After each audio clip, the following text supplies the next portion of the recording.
اب سر یہ اس بجٹ سے پہلے آپ اور ہم دیکھ رہے تھے کہ گھنٹوں بحث ہو رہی تھی اور شاید کچھ موقع پرست اس میں ہر بار کی طرح ایک درمیان کا راستہ بھی ڈھونڈنے کے چکر میں تھے کہ کوئی جھگڑا ہوگا، کوئی 28ویں ترمیم، کوئی 29ویں ترمیم، کوئی 31ویں، کچھ تو 41ویں ترمیم تک چلے گئے. لیکن اگین میں سلیوٹ کروں گا اس ایوان میں موجود سیاسی پارٹی کے قائدین کو، بغیر کسی ترمیم اور بغیر کسی جھگڑے، بغیر کسی NFC کو چھیڑے، بغیر کسی صوبائی حقوق کو چھیڑے، آج پاکستان اس بجٹ کو یہاں پر پاس کرنے جا رہا ہے اور بغیر کسی آئینی ترمیم. یہ بات گھنٹوں اس پر ٹی وی میں آپ دیکھیں سر، آج کل پتہ نہیں 200 چینل ہیں، 200 چینل پہ 400 اینکر ہیں اور 400 اینکر پہ 800 تجزیہ نگار ہیں. 800 تجزیہ نگاروں کے ساتھ جو فون پہ لیتے ہیں وہ 2000 ہیں. تو یہ 15-20 ہزار لوگ جو یہ باتیں کر رہے تھے وہ تو کوئی بات ہی نہیں ہوئی. آج تو ہم جو ہے تھوڑا بہت بس یہ لے دے کر کے یہ بجٹ پاس کر رہے ہیں. اور پاکستان پیپلز پارٹی پہ ایک الزام لگایا جا رہا تھی کہ جی آپ لوگ سودے بازی کریں گے، یہ کریں گے، وہ کریں گے. ہمارا بڑا واضح موقف ہے کہ ملک کے مفاد میں یس ہم سارے سودے کریں گے، کسی پارٹی کے مفاد میں نو ہم کوئی سودا نہیں کریں گے. یہ روز اول سے ہمارا سلوگن تھا، ہمارا سٹانس تھا، آج بھی ہے. اور الحمدللہ میں اپنی قیادت جناب آصف علی زرداری اور بلاول بھٹو صاحب کو مبارک دیتا ہوں کہ انہوں نے اس کو کامیابی سے ہمکنار کیا. اب سر یہ گروتھ، GDP، ریزرو بڑھ گئے، ہمارا ہدف یہ تھا، یہ اس سال کا ہدف ہے. یہ ہم ہر سال باتیں کرتے ہیں، نہ کبھی ہدف پورا ہوا، نہ کبھی GDP صحیح ہوتی ہے اور نہ کبھی ریزرو کی صحیح نشاندہی کی جاتی ہے. سر میرے نزدیک یہ تمام چیزیں بے معنی ہیں. اگر عوام کو کھانے پینے کی اشیاء غریب عوام کو مل رہی ہیں، بچے اسکول جا رہے ہیں، گھر میں بجلی گیس موجود ہے، روزگار ہے، غریب کھانا کھا رہا ہے، تو آپ کی GDP کا کوئی بھی فگر ہو سر وہ ملک ٹھیک ہے، سب کچھ ٹھیک ہے، ریزرو بھی ٹھیک ہے. اگر یہ چیزیں نہیں ہیں جو کہ بدقسمتی سے آج نہیں ہیں، تو آپ کوئی بھی فگر ہمیں دے دیں، اس کا مطلب ہے آپ کا نظام، معاشی نظام ٹھیک نہیں چل رہا، آپ کی فگر کوئی بھی ہو.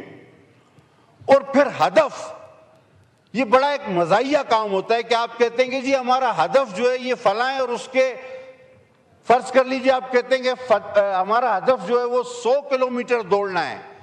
پھر آپ سال کے آخر میں کہتے ہیں جی میں 1 کلومیٹر دوڑا، پھر گر گیا تھا، باقی 99 باقی ہے، انشاءاللہ اگلے سال بھاگ لوں گا. وہ بھائی جب تم سے چلا ہی نہیں جاتا تو ہدف اتنا بڑا کیوں رکھتے ہو؟ تو یہ ہدف وغیرہ جو ہے سر یہ کچھ بھی نہیں. ہم سارا ٹیکس، وہ غریب جو بیچارہ ٹی وی دیکھ رہا ہے، ہماری بحث و تکرار سن رہا ہے، وہ سمجھ رہا ہے کہ اس پہ ٹیکس لگ رہا ہے، اس پہ نہیں لگ رہا ہے، اس پہ کم ہو رہا ہے، اس پہ زیادہ ہو رہا ہے. اس کو یہ پتہ نہیں ہے کہ لیوی کی صورت میں، انڈائریکٹ ٹیکس کی صورت میں، موبائل کارڈ خریدے یا ماچس خریدے یا سگریٹ خریدے، ہم اس ٹیکس کا سب سے بڑا حصہ اس غریب سے لے لیتے ہیں جس بیچارے کو نہ ریٹرن فائل کرنا آتا ہے، نہ اپنا ٹیکس ریکلیم کرنا آتا ہے. جو نان فائلر ہے، اس کا سب سے بڑا حصہ ہم اس غریب سے ڈرا کر لیتے ہیں جس بیچارے کو اس نظام کا کوئی پتہ ہی نہیں. یقیناً یہ سارا ظلم ہے. اب سب 60% آپ نے تنخواہ بڑھائی ہے. وزیر خزانہ صاحب ابھی تشریف لے گئے، آ جائیں گے تھوڑی دیر میں. یہ کس طرح الہام ہوا آپ کو کہ 60%، 25% بڑھائی جاتی تھی، 50% بھی بڑھائی گئی. یہ 60% کیا لکی نمبر 7 آپ نے لاٹری نکالی ہے اس کی؟ مہنگائی تو اس سے کئی گنا زیادہ بڑھی. تو یہ 60% کس طرح نکالا گیا، کس چیز کا نچوڑ ہے؟ مہربانی فرما کے ہمیں یہ بتایا جائے. اگر آپ 25-50 نہیں کر سکتے تو کم از کم راؤنڈ فگر کوئی 10 15 20 تک تو چلے جائیں. یہ 7 کہیں بھی ایگزسٹ نہیں کرتا. اور آپ نے تنخواہ دار کی تنخواہ 39,000 سے 41,000 کر دی. تو سر ساتھ میں ان سب کو ایک ایک الماری ایک تجوری بھی تو دے. اتنا پیسہ ہی رکھیں گے کہاں؟ یہ جو خزانہ جمع کریں گے اس دور میں تو ان سارے ملازمین کو, سرکاری ملازمین کو کچھ نہ کچھ جمع کرنے کے لیے تجوریاں بھی ضرور فراہم کی جائیں.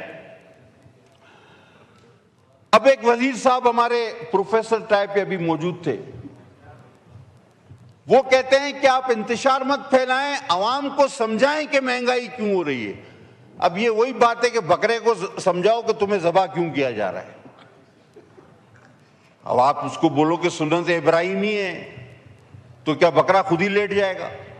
یا آپ بولو عید کا دن ہے یا مجھے گوشت چاہیے. بھائی اس کو تو اپنے جان کی پڑے. اب غریب کو وہ کہتے ہیں آپ سمجھاؤ کہ مہنگائی کیوں ہو رہی ہے. مجھے سر یہ بات بالکل سمجھ نہیں آتی. اگر کسی اور کو سمجھ آتی ہے تو میں طالب علم رہوں گا ان کا.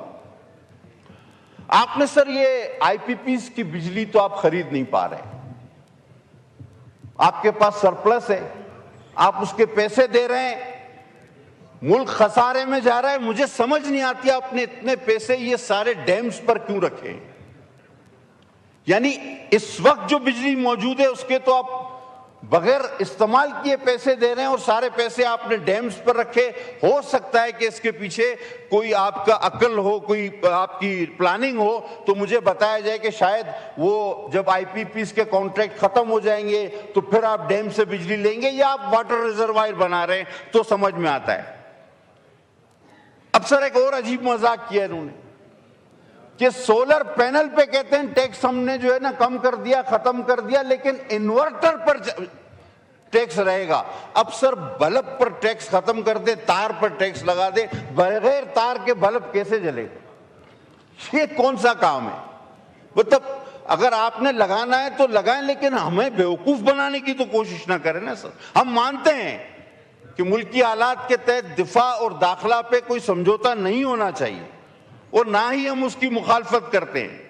اور سر اس ریکارڈ پہ کہ لاسٹ بجٹ اسپیچ میں نے کہا تھا کہ ہم کوئی معیشت دان نہیں, لیکن فکس ٹیکس آپ لگائیں, آپ کو فائدہ ہوگا. اور اس بار آپ نے چھوٹے دکانداروں پر لگایا اور دیکھیں آپ کو فائدہ ہوا. میں کہتا ہوں کہ اس فکس ٹیکس کا دائرہ کار جو ہے وہ مزید اوپر لے جائیں, شاید آپ کو فائدہ ہو.